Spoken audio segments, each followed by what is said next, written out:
Bonjour, aujourd'hui je vous parle des antioxydants et des oxydants. C'est quoi cette histoire d'oxydation-là?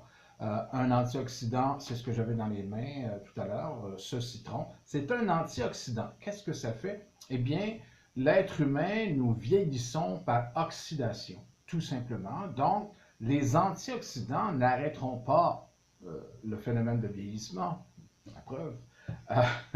Mais quand même, ça va ralentir le processus. Il y a aussi les oxydants qui, eux, accélèrent le processus. Donc, si vous ne voulez pas devancer votre date, vous ne vous exposerez pas trop aux oxydants. Les exemples d'antioxydants, à la base, on retrouve parmi les antioxydants les fruits et les légumes. Donc, en alimentation, fruits et légumes, idéalement bio de proximité, mais quand même, au départ, si c'est ni bio de proximité, c'est quand même très bien pour un début, quand même. Aussi, tout ce qui est naturel, finalement, tout ce que votre corps va reconnaître, des molécules que votre corps reconnaît depuis des millénaires et qui a appris à travailler avec.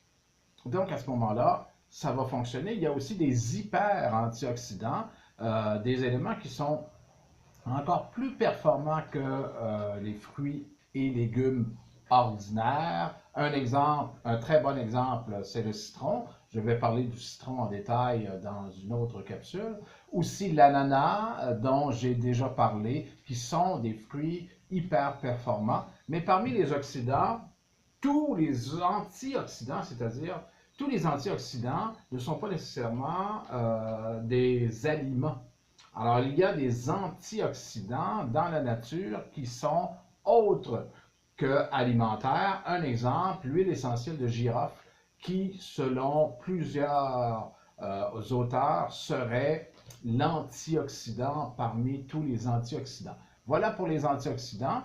Les oxydants, qui sont-ils, ces pas gentils qui nous font vieillir plus vite que notre date prévue? Eh bien, parmi les oxydants, on retrouve les médicaments. Et oui, la médicamentation est responsable, c'est la troisième cause de mortalité aux États-Unis.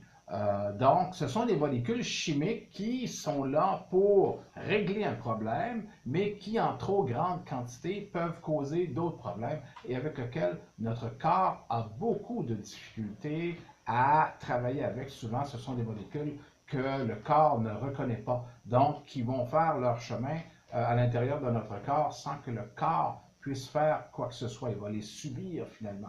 Et aussi, à part les médicaments, on retrouve dans la chimie, quelqu'un qui a énormément de chimie dans notre société.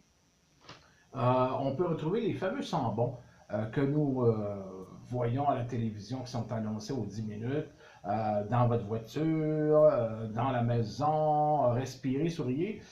Ben, respirer, souriez peut-être, mais ce sont des molécules chimiques et il y a le côté obscur de ces molécules, c'est-à-dire que le corps doit s'adapter à ces molécules qui sont externes, extérieures à son système de fonctionnement. Donc au départ, antioxydants, c'est bien.